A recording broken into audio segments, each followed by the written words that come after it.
Ravish Kumar. America ने Saudi अरब और Kuwait में अपने दूतावास बंद कर दिए हैं और अपने नागरिकों से कहा है कि इसी वक्त निकल जाएं। सऊदी अरब में अमेरिका के दूतावास पर ड्रोन से हमला हुआ और जहां कर्मचारी रहते हैं वहां भी। ओमान में अमेरिका ने अपने नागरिकों से कहा है शरण ले लें। अमेरिका ने हाथ खड़े कर दिए हैं कि वह जेरूसलम से अपने नागरिकों को नहीं निकाल सकता। अगर इसराइल की मदद से अमेरिकी निकलना चाहते हैं तो उनकी सुरक्षा की गारंटी अमेरिका नहीं लेगा, ये अमेरिका के दूतावास ने कहा है। बहरीन में ईरान ने अमेरिका के सैन्य हवाई अड्डों पर हमला कर दिया।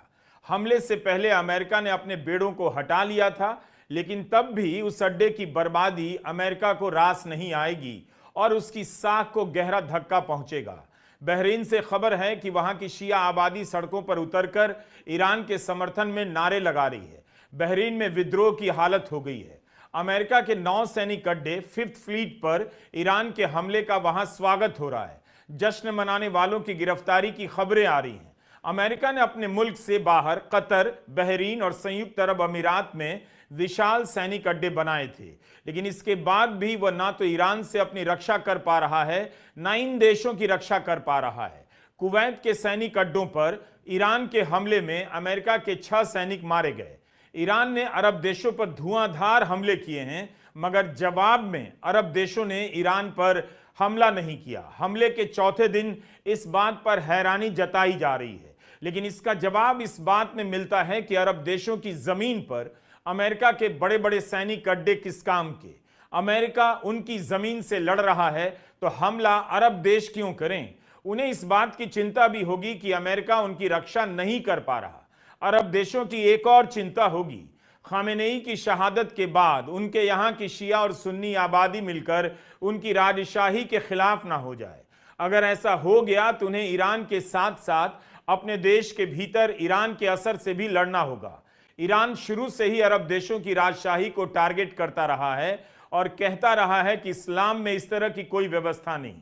अकेले ईरान ने कई देशों पर हमला कर बताया है कि केवल अमेरिका पर अरब देशों का भरोसा करना खतरे से खाली नहीं। 3 मार्च की तमाम खबरों से कम यही लग रहा है कि खामेनेई की शहादत के बाद भी ईरान भारी पड़ने लगा है, या फिर इसे ऐसे भी देख सकते हैं कि ईरान तबाही को झेलते हुए भी अपनी ताकत का एहसास करा रहा है। चौथे दिन अमेरिका के पास दिखाने के लिए यही है कि अपने दूतावास को बंद कर रहा है, हमले के कारणों को यहां वहां शिफ्ट कर रहा है। इसराइल और अमेरिका दोनों मिलकर 150 से अधिक शहरों पर, ईरान के शहरों पर हमला कर चुके हैं। 700 से अधिक लोगों की मौत हो चुकी है ईरान में। आज के वीडियो में दिन भर के कई बड़ी खबरों का हमने आपके लिए संकलन किया है। ईरान के मिनाब शहर में लाखों की संख्या में लोगों का बाहर आना दुनिया और अमेरिका के लिए चेतावनी है कि यहां के लोग उसके बम धमाकों से नहीं डरे। मिनाब शहर में 160 से अधिक बच्चियों के जनाजे में इतनी बड़ी संख्या में लोग बाहर निकले। 28 फरवरी को लड़कियों के प्राइमरी स्कूल पर बम गिराया गया। मरने वालों की संख्या कहीं 150 है, कहीं 180 भी बताई जा रही है।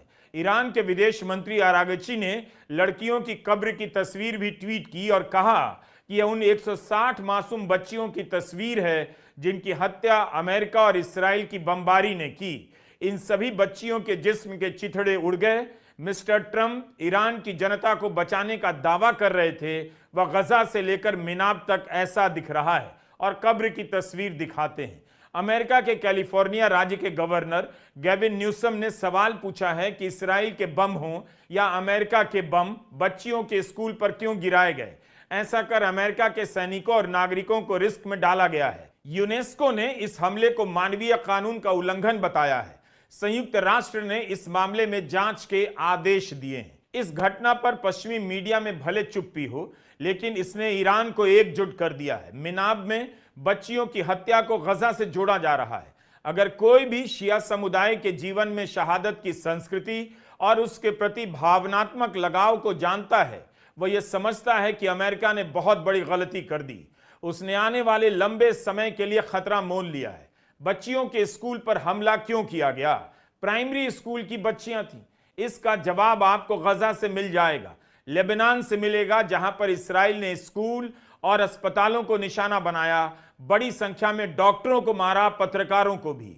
अब 160 से अधिक बच्चियों के स्कूल पर बम गिराया गया।